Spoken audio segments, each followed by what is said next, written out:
Today we are going to discuss about an important topic, dividend policy. See, the company is making an earnings. Just example, you take it, the company is making an earnings.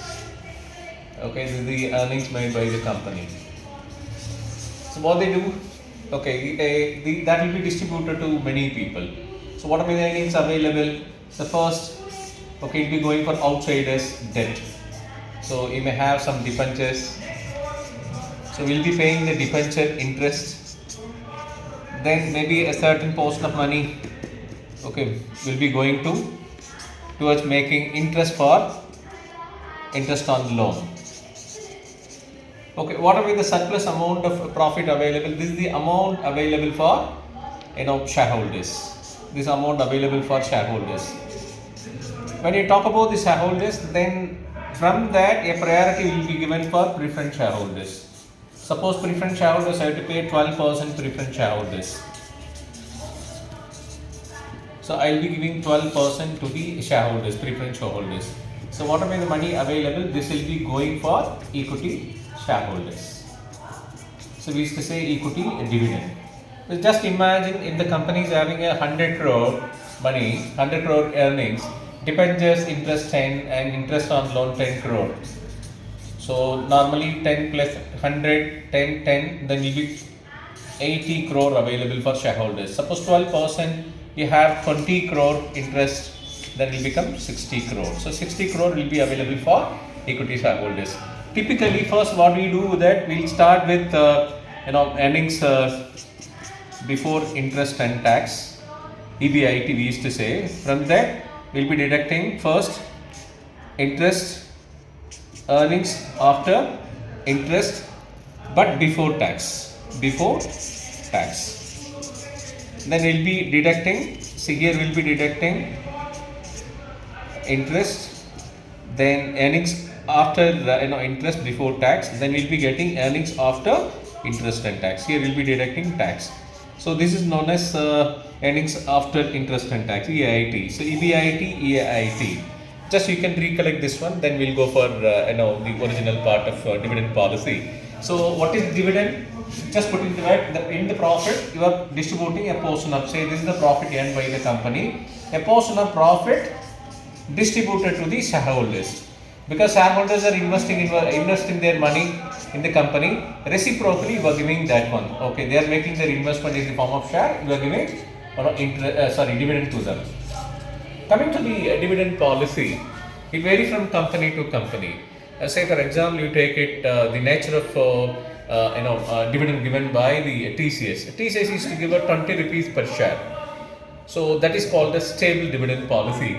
Whereas look into Infosys, every year an average of 30% of the dividend they are giving. 30% of the earnings will be distributed as a dividend. Likewise, in some company they will reserve some money, some earnings for their projects, and remaining they will give it as a dividend.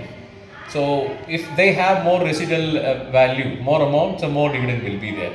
So if you combine any of these three combined together, okay, that's known as hybrid policy. So put it in very simple way, the dividend distribution needs certain strategy. For that, each and every company will have different types of dividend policy. The first one, stable dividend policy. Stable dividend policy, company pay a fixed, please remember, fixed, regular, irrespective of their profit. So they will maintain a consistency. Just now I mentioned about it. TCS, they are paying 20 per share. And coming to the second one, it's a constant payout ratio. Dividend is fixed, fixed percentage of earnings will be given. Just now I mentioned about Infosys, they used to give. Okay, Infosys they used to give 30% of dividend.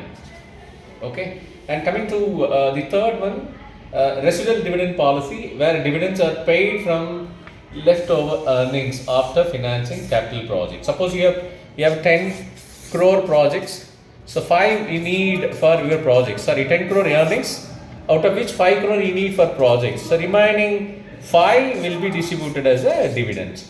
And if you combine any one of the above two, that's known as a hybrid policy. This is mainly done to maintain a stability and payout ratio method.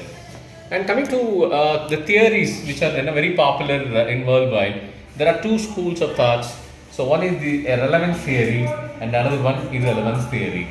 See, relevance theory, so what I mean the volume of dividend you declare. What I mean the volume of dividend you declare. Suppose if you dividend if you declare more dividend, the value also will increase.